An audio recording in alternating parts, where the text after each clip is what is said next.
What's going on, everybody? Welcome to Focus Messaging Free. I'm your host, Yael. This is your co-host, Miggy, and we are finally. This is our second episode, so if you are returning, thank you for the love and support. Welcome back, welcome back, welcome back. If you made this far, then you probably, showing us some love, so we appreciate you. If this is your first time here, it's just basically like a podcast, basically to kind of express ourselves in a judgment-free zone. Two different people with two different kind of perspectives on life. We're gonna be talking about faggots. With my mug on me. Oh, DD, oh, what it is? Oh, DD, what it is? This is not about labels. No F words. This is about being human. Basically, the reason why we're having this conversation, this isn't basically not to convince anybody, to debate anyone, or to attack anyone's beliefs.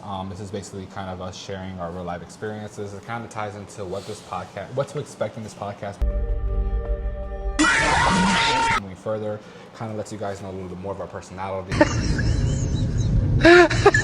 and what we're going to be bringing to the table. We're going to be sharing some real life experiences, and if you're listening, this is kind of for whoever this reaches. Just know that you're not alone. You're surrounded by a multitude of people who are afraid to speak out about their experiences. Some people just don't have a platform or a voice. This is a prop today. And it's from my saying, yeah, we'll always. Tell me when you realized you were gay. I want to say my earliest memory, I was young. I had to probably be about maybe 5. Like when you realized I'm gay, I like other guys. I think so. I think that's when 5 years old? Somewhere around there. I had to be little. I was a kid. I was very little. And I remember just being in a gas station. I remember it vaguely. It was a Gas USA in West 117th back home in Cleveland. And I don't know what I was feeling as a kid. I can't really, because it was 25 plus years ago. But I definitely remember feeling like, I think it was somebody, I don't know what I was feeling at the time, but I definitely knew it was I think I kind of like them attracted. How as a kid, where you think somebody's hot, or you think somebody's cute or something like that. I remember looking at. Was it you that told me that you had a boyfriend in elementary, middle school? Wrong bitch.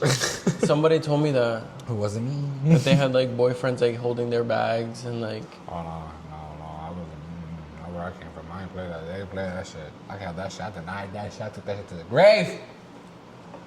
I didn't know that I was gay. I just knew that I was attracted to other guys. I think that's a better term, yeah. There was an attraction. I didn't really know I was gay per se, but yeah. Yeah. I would say 5 or 6, same as you.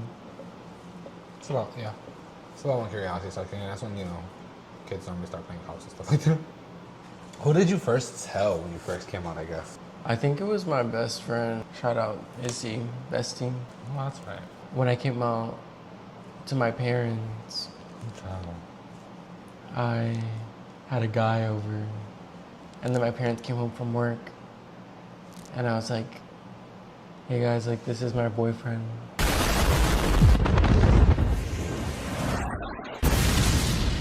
My mom started screaming, and she's like, oh my god, it's so nice to meet you. For real? She was happy? Yeah. Oh, that's right. And my dad greeted him, but then he went upstairs and cried. Oh, son. Listen, I ain't expect us to need to have this talk, but Dad, listen to me. This is completely normal. Yeah, it's kind of a tough, Honestly, they took it really well compared to most. And the stuff they let me get away with. Well, what level or what line in your siblings do you fall in? I'm the youngest boy, but second to youngest. Because my sister's the youngest. So how many of there are you guys? There are 6 of us total. Oh, see. Well, yeah, normally by the time when it gets to that, at least in my experience, 'cause I'm the oldest. No, yeah.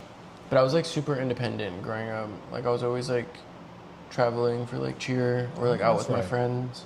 I personally feel it's hypersexualized, and people sort of go based off impulse of first attraction, immediate attraction, or financial stability.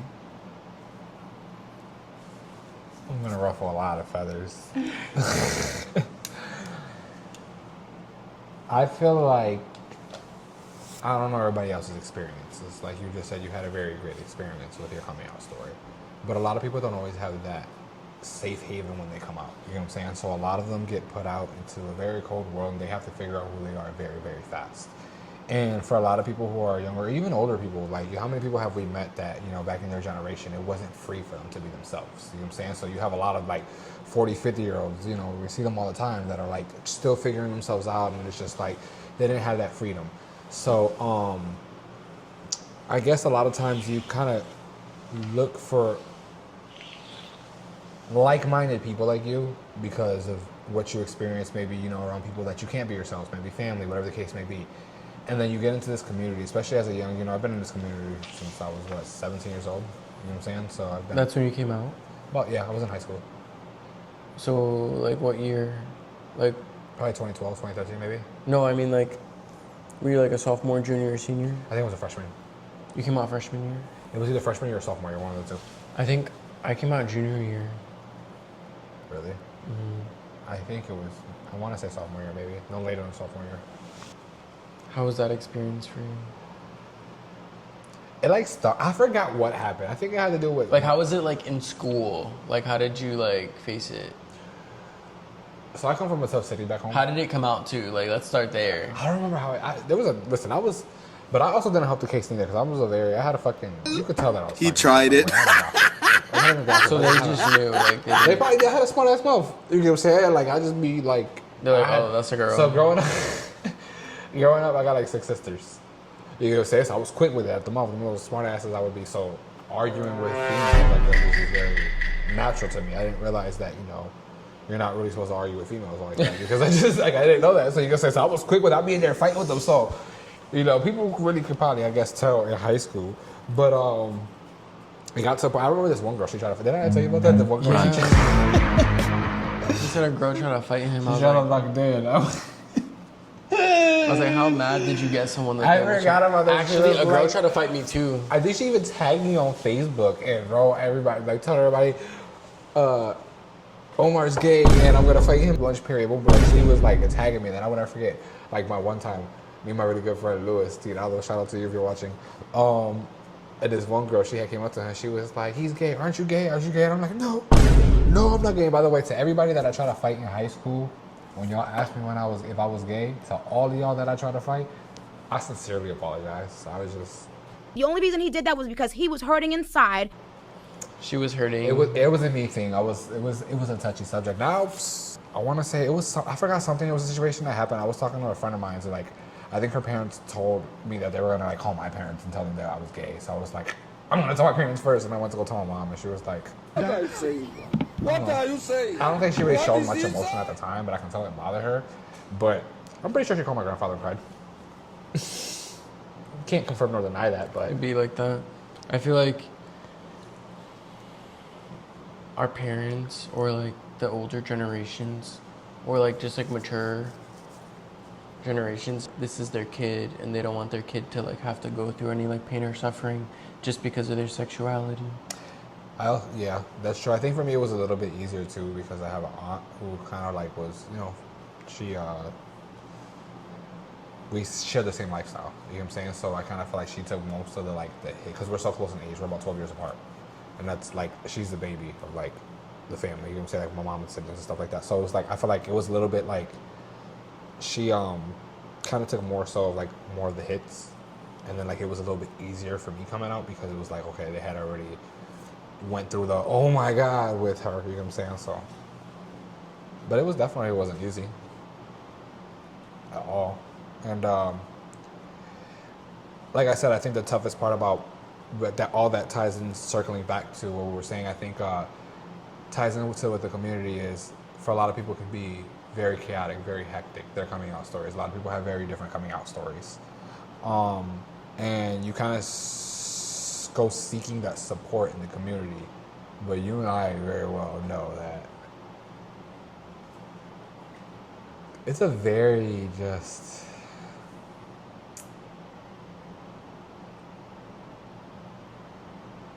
dog eat dog world. And like you said, everything is hyper sex. I'm gonna ruffle some feathers, but if you ask me, gay people are just a bunch of people that are traumatized, trying to figure out themselves, and that's where the hypersexuality comes in. That's where the identity. That's where they feel like they have to be better than everybody else. That's like not all of them, because we don't present ourselves like that. But there's a lot that like you don't even know me, and you're just like I don't know what your experience has been, but you're just like I don't know. When people find out, that's why I don't even like to lead with the fact that like hey, like I'm gay, like or even in employment. I don't know if you ever especially in employment. If you ever like had somebody else who was gay, it's like it becomes like there's not room for both of us. What do you mean by that? You've never had that experience? Working with someone gay? No. Really? I have. Like butting heads with them? They just felt like I don't know. I've had. Oh well, actually, the last like coworker that I had that was gay, we almost fought. That's You see suspicious. things like that. I don't know. It's like. I don't know. I don't know if they view. It feels like it becomes a competition, Yeah. and I don't see why it ever has to be that. And it's like why. I don't know. It's been my experience, to say the least. Did you ever get like bullied for it? My cousins used to rip me apart. Hey, yo! I'm so serious. They used to baby up, but come try it now, motherfuckers. Come try it now.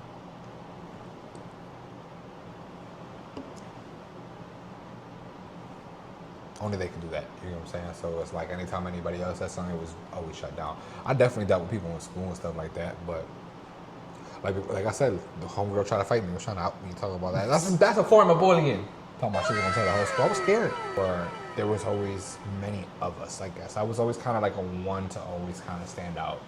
So when I worked at Metro PCS for ever many years, they were all like Palestinian, so I was very fond upon. So I was kind of, but they showed me love. They always showed me love. They never made me feel any different, anything like that.